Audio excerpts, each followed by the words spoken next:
Hey everyone, it's Brian. So, thoughts on my mind. Bitcoin. What is it becoming? What is its definition going to be? What is its use case going to be? When I think about where it's at right now, we're in the middle of a pause. We had a huge run up going up to from 10, 15,000 up to 40,000. And then we've had a pullback where now it's in the low 30s and it's moving into sideways range where energy and sentiment can rebuild. And as we're in this little bit of a pause spot, on the upward pump, the news was everything. It was everything that had happened over the prior year of 2020 was everything of why Bitcoin was pumping, why it was shooting to the moon. It was adoption by, we had big names like Paul Tudor Jones and, Druckenmiller, I'm forgetting his first name, my apologies. You've got all of the MicroStrategies and the other companies that were taking on Bitcoin as a balance sheet asset. You had the halvening happen where the block reward was cut in half to 6.25 Bitcoin per new block. So you had supply constraint. You had these and numerous other factors. You had all the money printing go brrr, and all the liquidity getting pumped into the financial system and into our economic system and all that money. And all these factors led into this pump. And when we went through that, as a side note, one of the things I found kind of new to experience was it was strange when things were happening as people said they would. Like, it felt weird being in the middle of right. Like, what we were saying, what we were seeing, we were actually right, and it was happening. So now we're in that consolidation. That energy's blown off, and now it's consolidation. Now it's rebuilding the case for why Bitcoin? What is it? And on my own thoughts, it's making me think. I've been listening to the Robert Breedlove Michael Saylor series, where they're examining over, 10 plus hours of what is Bitcoin, how does it relate to different human systems, to energy systems, to innovative systems. And it's gotten the deeper gears turning, and the thoughts are, prior to this run-up, it was an inflation hedge. It became gold 2.0. It kept it built the case for it being the store of value. Less so was it a payment network. That was where the second layer solution, the Lightning Network, their second layer application, the Lightning Network, comes into play. Well, so now the question is, what is Bitcoin going to be? And one thing that I'm seeing is that I've been commenting that people, naysayers or non-understanders, your no-coiners, however you want to label them as, the naysayers are saying there's no value in this. It's not a payment platform. And I agree, it's not. 10 minutes to confirm a transaction, that's not viable in any way, shape, or form. That's why you have solutions like the Lightning Network or like other things that can be built on top of it. And one analogy I came across when describing the value proposition of the Bitcoin network and protocol to someone was the value of the internet does not rest solely in the physical hardware and the software that moves the traffic and runs everything. The value in the internet are all the applications built on top of it that give it value. All the applications that we use in our everyday life, like this streaming video. Anything, everything that's been built over the last 20 years.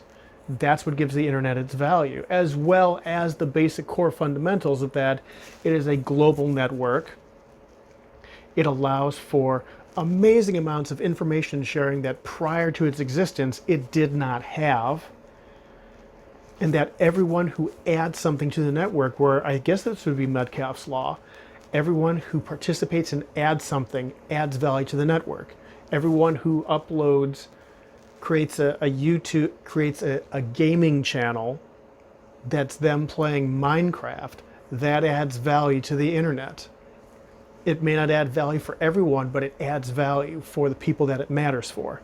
Same thing with the Bitcoin network. What can be built on top of that, or any network for that matter, is where I think future growth over the years is going to go. We're definitely still going to see, at least I can see the Bitcoin as a store of value narrative continue with its momentum. I mean, there's a lot of uncertainty there. Intuition's like, it's foggy, but for right now, that narrative still has legs. And that's still in upswing mode. When I think about what about networks that do things like payment platforms, I think of, what is it, Strike Global, and how they're using the Lightning Network for regular fiat payment platforms. You get the benefit of the Bitcoin network as a settlement layer. Right there, Strike network, Strike adds value to the Bitcoin network because it utilizes it. What else is going to be built on the Bitcoin network? And then the question is, for applications built on top of any network, is this where we see the little tweaks and innovations and little subtle differences between, say, Bitcoin and Dash and Smart Cash and Decred and Bitcoin Cash and any other currency coin? Are we going to see, will the little tweaks like block times, block sizes, consensus protocol, are we going to see these things factor into what someone decides to build on top of? Because I think network effect is going to have its value, but I could also see someone out there building an application, they say, just pulling out of thin air, we built this on we built something, a second layer application that runs on top of the Dash protocol because the particular algorithm or the settlement times or the confirmation times or whatever it is, it was more beneficial than using the Bitcoin network. I can see that happening where there would be a reason that an application would get built on a platform other than Bitcoin. Bitcoin has network effect, so it's got that place, but I could see the little tweaks having its room. Same thing with smart contract platforms and all the applications being built upon that. You have all the DeFi projects, you're going to have all the projects as far as blockchain with tracking things, native, oh gosh, I can't even begin. Blockchain projects, closed blockchains, open blockchains, things that were used for tracking and tracing. So much can be built on all these platforms, and it's going to come down to what has network effect, who has a good promotion team, who has good product that's user friendly or that has good under the hood coding that can do what the end users need it to do. So I could see a lot of platforms growing in that way as well. So when you're looking at smart contract platforms like Cardano, like Ethereum, like some of the other platforms out there,